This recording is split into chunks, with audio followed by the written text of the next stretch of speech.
NEET UG परीक्षा रद्द होगी या नहीं, इस पर आज भी निर्णय नहीं हो पाया है। आज सुप्रीम कोर्ट ने एनटीए से पूछा कि आखिर नीट परीक्षा में फॉर्म भरवाने से आपको कितना पैसा मिला, तो जवाब नीट की तरफ से एनटीए ने दिया कि 400 करोड़ रुपए, जिसमें दावा हुआ कि नीट परीक्षा कराने में 300 करोड़ रुपए खर्च भी हो गए। इसका मतलब यह हुआ कि नीट परीक्षा कराने में ही एनटीए को, मतलब कि सरकार को 100 करोड़ रुपए का फायदा हुआ। लेकिन दस्तक देता हमारा सवाल यह है कि परीक्षा से 100 करोड़ का फायदा पाने वाली कंपनी एजेंसी नीट को करवाने वाली एजेंसी एनटीए, और फिर भी यह परीक्षा बिना पेपर लीक के करा नहीं पाया एनटीए। लेकिन अब सुप्रीम कोर्ट में चीफ जस्टिस की बेंच ने ऐसी छन्नी लगा दी है जिससे छनकर आने वाले जवाब नीट परीक्षा की पवित्रता में मिलावट पर दूध का दूध और पानी का पानी कर देंगे।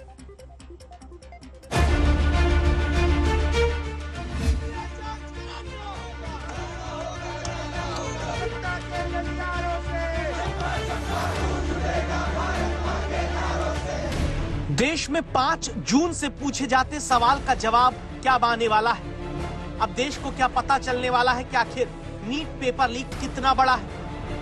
अब यह फैसला भी आने वाला है कि नीट की परीक्षा दोबारा होगी या फिर नहीं। अब यह फैसला भी आने वाला है कि पेपर लीक से कितने बच्चों ने नीट की परीक्षा पास की।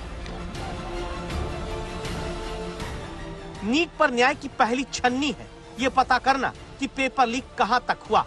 इसीलिए अब सुप्रीम कोर्ट ने एनटीए को कहा कि शनिवार तक पूरा रिजल्ट शहरवार और केंद्रवार अपनी वेबसाइट पर अपलोड करो, जिस पर एनटीए की तरफ से पेश सॉलिसिटर जनरल तुषार मेहता ने पहले विरोध किया, तो सीजेआई डीवाई चंद्रचूड़, जस्टिस जेबी पारदीवाला और जस्टिस मनोज मिश्रा की बेंच ने कहा कि हजारीबाग और पटना में पेपर लीक हुआ है, ये तथ्य है।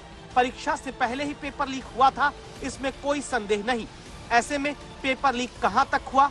क्या पेपर लीक कुछ केंद्र तक ही हुआ या फिर पेपर लीक व्यापक स्तर पर हुआ? इसीलिए जरूरी है कि एनटीए पूरे रिजल्ट को जारी करे ताकि संपूर्ण डेटा का विश्लेषण हो सके।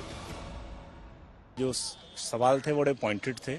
वो उन्होंने सबसे पहले ये जानना चाहा कि कितनी सीटें हैं, तो 56,000 गवर्नमेंट मेडिकल कॉलेज की सीट्स हैं और 52,000 के आसपास प्राइवेट मेडिकल कॉलेज की है।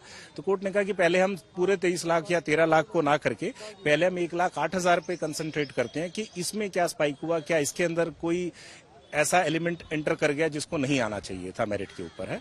तो उसके रिगार्डिंग उन्होंने सारा डाटा मांगा है। इसका मतलब यह है कि सुप्रीम कोर्ट अब ये देखना चाहता है कि 1,08,000 सीटों पर जो लोग दाखिला लेने लायक नंबर नीट की परीक्षा पास करके लाए, उनमें से कितने ऐसे हैं जिन्होंने किसी पेपर लीक या नकल के आरोप वाले सेंटर पर परीक्षा दी है। पटना और हजारीबाग के अलावा भी कहीं ना कहीं जरूर गया होगा। दूसरी चीज, सॉलिसिटर जनरल साहब ने खुद ही एडमिट किया है कि उनका ऐसा मानना है कि शायद 150 बच्चे ही इसके बेनिफिशियरी रहे होंगे, उसने अपनी स्टेटमेंट में खुद कहा। तो क्या 150 एक छोटा नंबर है? ये अपने आप में एक प्रश्न चिन्ह जो है सामने रखने वाली बात है कि 150 तो एक छोटा नंबर नहीं है। 150 नंबर के बच्चे, 150 बच्चे यदि प्राप्त कर लेते हैं पेपर, तो इसका मतलब ये अपने आप में वाइड स्प्रेड है। याचिकाकर्ता छात्रों में से एक का ये बयान सुनकर सवाल उठता है कि क्या अगर 100 या 125 लोगों ने पेपर लीक का फायदा उठाया है और वो पास हुए, तभी सिर्फ नीट परीक्षा अपवित्र मानी जाएगी? इस सवाल की वजह है गुरुवार को सुप्रीम कोर्ट में हुई सुनवाई में सामने आए तथ्य। क्योंकि नीट में पेपर लीक मान चुका सुप्रीम कोर्ट छन्नी लगाकर अब ये जानने में जुटा है कि जिन जगहों पर पेपर लीक हुआ वहां से कितने छात्र पास हुए हैं। पेपर लीक होने और परीक्षा के बीच में कितना वक्त का अंतर था? क्या पेपर लीक परीक्षा से पहले ही हो गया तो कितनी जगह तक ये लीक पेपर फैल गया? यही सब समझने के लिए कोर्ट ने पूछा कि एनटीए के मुताबिक कब लीक हुआ। पेपर लीक का समय पूछने पर सॉलिसिटर जनरल ने अदालत में कहा कि परीक्षा के दिन सुबह 8:02 से लेकर 9:23 के बीच में। इस पर सीजेआई ने कहा कि क्या यह संभव है कि 9:30 बजे से 10:15 बजे के बीच लीक पेपर के 180 सवालों को कोई सॉल्व भी करा दे और जवाब कुछ लोगों को 45 मिनट के भीतर दे भी दिया गया हो। तब सॉलिसिटर जनरल ने कहा कि हर 25 बच्चे के लिए 7 सॉल्वर पेपर लीक कराने वालों ने लगा रखे थे। तो कोर्ट ने कहा कि इसके मुताबिक आप मानते हैं कि इसमें 225 लोग शामिल थे। तब सॉलिसिटर जनरल ने कहा पक्का नंबर तो नहीं बता सकते, लेकिन 150 से ज्यादा लोग नहीं हैं। सीबीआई सरकार का जो काउंटर एफिडेविट है वो लीक की बात नहीं करता है, पर सीबीआई की जो 2 रिपोर्ट है वो लीक को प्रूव करती है। और जब उस रिपोर्ट को पढ़ने के बाद कोर्ट की तरफ से आया कि भाई आप, कोर्ट ने बकायदा पैरा नंबर 113(8) और पेज नंबर 13 का रेफरेंस जब उस रिपोर्ट का दिया जिसके अंदर है, तो उसको पढ़ने के बाद जो है वो सॉलिसिटर जनरल साहब ने भी दबी जुबान से माना कि हाँ लीक तो हुआ है, पर 150 से ज्यादा लोग इससे बेनिफिटेड नहीं हुए हैं। अब यही सवाल आ जाता है कि सरकार जहां खुद मानने लगी कि 150 बच्चों तक पेपर लीक हुआ है, तो क्या इसे छोटी बात मान ली जाए? और अगर 150 लोगों तक परीक्षा की पवित्रता भंग हुई तो क्या उसे आगे नहीं माना जाएगा?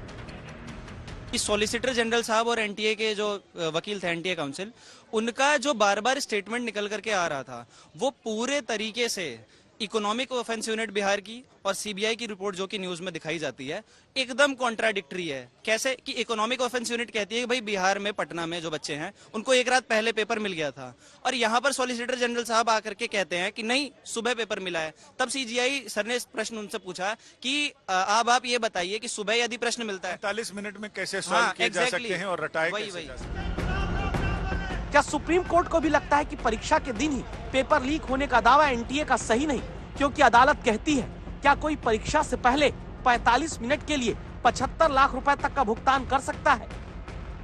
एनटीए जो है वो पूरे ठीक तरीके से बातें नहीं बता रहे हैं और ये कह रहे हैं कि जो स्टूडेंट जिनके पास पेपर लीक मिला है वो ना तो क्वालिफाइड हुए हैं या फिर उनके नंबर कम आए हैं, बट उन्हें जिन लोगों ने पेपर सॉल्व कराया वो तो टीचर्स होंगे या फिर एक्सपर्ट्स होंगे जो पेपर सॉल्व करा सकते हैं, तो उनको क्यों नहीं पकड़ा गया? और ये क्यों नहीं पता लगाया गया कि उन्होंने कितने लोगों तक क्वेश्चंस पहुंचाए हैं, कहां तक कहां पता? एम्स के कुछ छात्रों को भी हाँ, पटना एम्स के छात्र पकड़े गए। अब देखिए, एम्स के छात्र हैं, उनके अगर कोई रिलेटिव्स में से कोई बच्चे होंगे नीट के, उनको भी पता चला होगा पेपर, तो ये हम पता नहीं लगा सकते इजीली कितने लोगों तक पेपर पहुंचा है।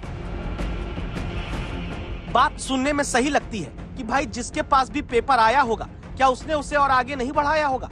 जैसे पटना में ही सीबीआई ने अब पटना एम्स के 4 छात्रों को हिरासत में लिया। शक है कि ये नीट का लीक पेपर सॉल्व कराने में शामिल रहे। सीबीआई का टीम आए और आके हमारे एक स्टूडेंट को लेके गए। ये स्टूडेंट को लेके जाने से पहले हमें उनका एक वरिष्ठ अधिकारी ने स्टूडेंट का नाम, स्टूडेंट का जो छवि, वो उनका पिक्चर, फोटो हमारा व्हाट्सएप में भेजे थे। उसका नाम है मिस्टर चंदन सिंह। ये 3rd ईयर स्टूडेंट है। ये हॉस्टल नंबर 8 में रहता है। और उसके बाद जो 3 स्टूडेंट को जो नाम आया ये है, मैं आपको बताता हूँ। एक है कुमार सानू, राहुल आनंद और करण जैन। वो जो 4 स्टूडेंट है इसमें से 3 है 3rd ईयर स्टूडेंट और एक है 2nd ईयर स्टूडेंट। यानी अब सुप्रीम कोर्ट पेपर लीक हुआ तो कब हुआ, कितनी देर पहले हुआ, कितने सेंटर तक पहुंचा, कितने लोगों तक पहुंचा और लीक पेपर पाने वाले कितने लोग पास हो गए, ये समझने में जुट गया है। इसीलिए सुप्रीम कोर्ट ने बिहार से बड़ी रिपोर्ट भी मंगवाई है। कोर्ट ने बिहार पुलिस को, बिहार की इकोनॉमिक ऑफेंस यूनिट को, ईओयू को अपनी जांच रिपोर्ट कोर्ट को सौंपने को बोला है। और इसके साथ ही कोर्ट ने यह भी कहा है कि एनटीए जिन केंद्रों पर सिक्योरिटी ब्रीच की या लीकेज की बातें हो रही हैं, वहां कितने छात्रों ने इम्तिहान दिया, कितने छात्र पास हुए, उन्हें कितना नंबर मिला, इन तमाम चीजों का डेटा शनिवार 12 बजे तक दाखिल करने को कहा है। इस बीच आज ये भी एक दस्तक सामने आई कि लीक पेपर को व्हाट्सएप से हजारीबाग भेजा गया। तो क्या इस कारण से भी नीट परीक्षा रद्द हो सकती है? क्योंकि चीफ जस्टिस ऑफ इंडिया पहले ये कह रहे थे कि अगर पेपर सोशल मीडिया के द्वारा लीक हुआ होगा तो दोबारा परीक्षा का आदेश हम देंगे। सुनवाई अगले सोमवार को है। अदालत ने आज एक और छन्नी लगाकर एनटीए की उस खामी को भी उजागर करने का इंतजाम कर दिया, जहां दोबारा एप्लीकेशन विंडो खोलकर हजारों बच्चों को सेंटर बदलने का मौका दे दिया गया था।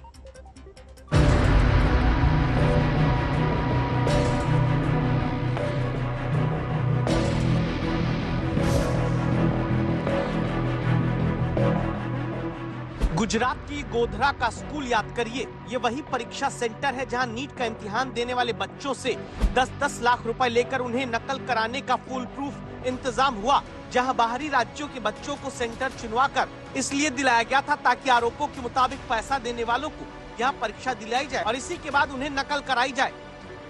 लेकिन भांडा पहले ही फूटा, गिरफ्तारियां हुई। सीबीआई ने इसी मामले में जाँच करते हुए गुजरात कोर्ट को ये बताया है। कि नकल कराने वालों ने ओडिशा, बिहार, महाराष्ट्र, राजस्थान और उत्तर प्रदेश तक कैंडिडेट्स को गोधरा का सेंटर चुनने को कहा था। नकल कराने वालों ने ओडिशा, बिहार, महाराष्ट्र, राजस्थान, यूपी के कुछ छात्रों को परीक्षा के लिए गुजराती भाषा ही चुनने को कहा था।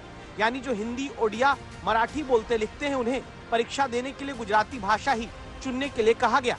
ऐसा इसलिए क्योंकि सीबीआई के मुताबिक डील ये थी कि 10 लाख रुपए के बदले पेपर खाली छोड़ देंगे, जिसे बाद में पैसा लेने वाले भरा देंगे। यहाँ तक कि नकल से नीट पास कराने के लिए बने इस रैकेट ने इन छात्रों को अपना स्थायी पता गुजरात का पंचमहल या वडोदरा बताने को कहा था।